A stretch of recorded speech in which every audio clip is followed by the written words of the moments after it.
शादी के पहले से ही विभा को कपड़े धोने का बड़ा शौक था। कभी नल के नीचे तो कभी तालाब के पास। अरे मेरी नीली वाली लुंगी नहीं दिख रही है। विभा की अम्मा, कहाँ रखी है लुंगी? अरे वो तो विभा ने परसों ही धोकर रखी थी आपकी अलमारी में, देखो वहीं होगी।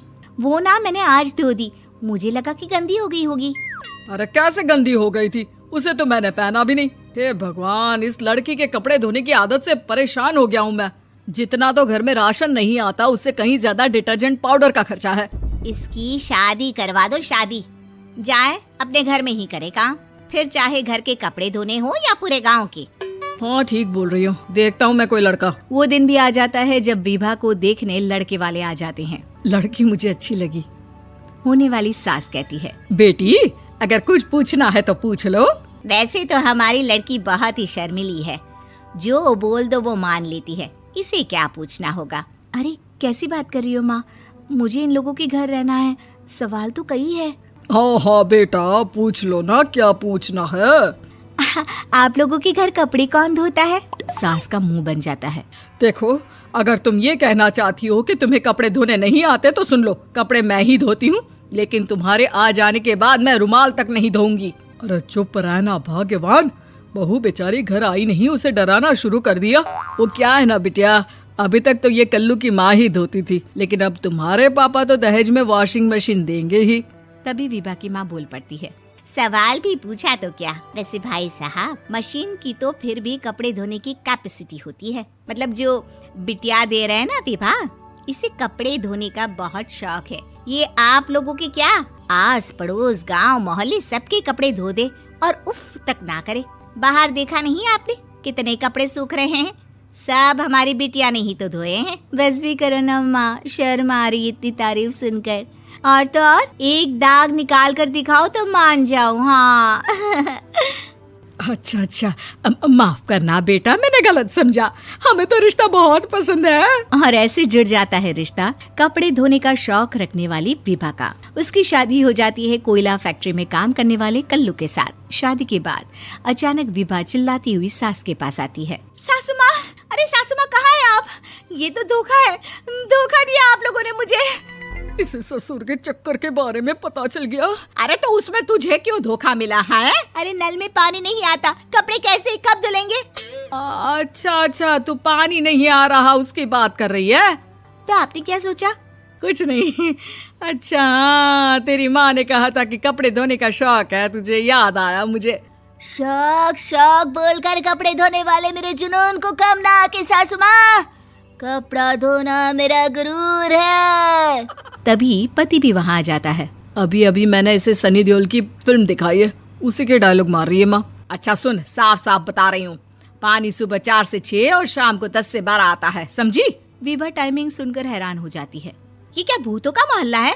सुबह 4 बजे उठकर कौन कपड़े धोता है? 4 बजे टंकी में पानी जाता है, फिर सारा दिन धोना ना, किसने मना किया?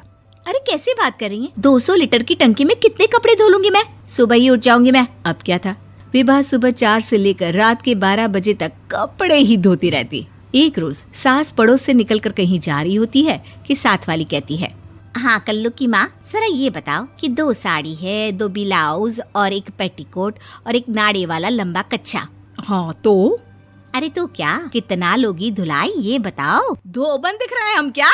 हमारे पति सरकारी नौकरी से अभी रिटायर हुए हैं और बेटा सुपरवाइजर है कोयला फैक्ट्री में। धोबन समझ रखा है हमें? हाय रे कल्लू की अम्मा, माफ कर दो, वो तो मोहल्ले में यही सब बता रहे थे कि तुमने बहू को कपड़ा धुलवाने के काम में लगा दिया है। सास को पड़ोसन की बात सुनकर गुस्सा आ जाता है। वो घर पहुंचती है जहां घर के बाहर ही इतने सारे कपड़े सूख रहे होते हैं जितने कि किसी धोबन के घर पर। अरे ओ कल्लू की दुल्हन, बाहर निकल।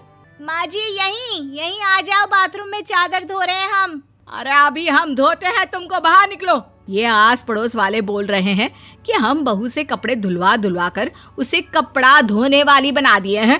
अरे छोड़ो ना माँ जी, किन लोगों की बातों में आती हो? आस पास के लोगों का तो काम ही होता है कि वो किसी तरह सास बहू को लड़ा दे। बहू सारे घर के कपड़े धोती है, ये क्या कम है? बोलिए। सास को भी लग जाता है कि वो बहू का ये सनकीपन नहीं छुड़वा सकती, इससे अच्छा है कि खुद ही चुप हो जाए। एक रोज सास और बहू मंदिर जाते हैं, जहाँ सास की साड़ी वहाँ खड़ी भीख मांगने वाली से मिलती है। माँ जी क्या बात है, आपकी साड़ी उस भिखारन से कितनी मिल रही है ना? हाँ हाँ देखो तो, दोनों की साड़ी मिल रही है। क्या बात है कल्लू की अम्मा, तुम खुद को तो अफसर की बीवी बताती हो और ऐसी सिंपल सी प्लेन साड़ी पहनकर घूमती हो। सिंपल और प्लेन नहीं है ये साड़ी। तो क्या सोने के धागे से फूल बने हैं? कुछ भी सासू माँ, कुछ भी। हाँ बने थे इस साड़ी में सोने के धागे से फूल। मेरे पति लेकर आए थे मद्रास से स्पेशली मेरे लिए 10,000 की।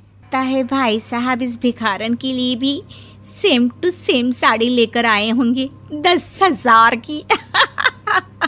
सास उस वक्त तो कुछ नहीं कहती, लेकिन बहू के साथ घर आती है और अलमारी से एल्बम निकाल कर लाती है। ये साड़ी देख रही है, ये वही साड़ी है जिसे मैंने अभी पहना था। इस साड़ी में ये जो चमकदार फूल दिख रहे हैं ना, ये सोने के धागों से काढ़े गए हैं। लेकिन तू लोकल वॉशिंग मशीन ब्रश से घिस घिस कर सारे फूलों को निकाल कर साड़ी प्लेन कर दी। मुझे माफ कर दीजिए सासू माँ। और तो और, जब मैंने तुझे तेरी गलती के लिए कुछ नहीं कहा, लेकिन तूने तो सबके सामने मेरा मजाक ही बना दिया। क्यों? बहू को समझ में आ जाता है कि अब से उसका कपड़े धोना बंद।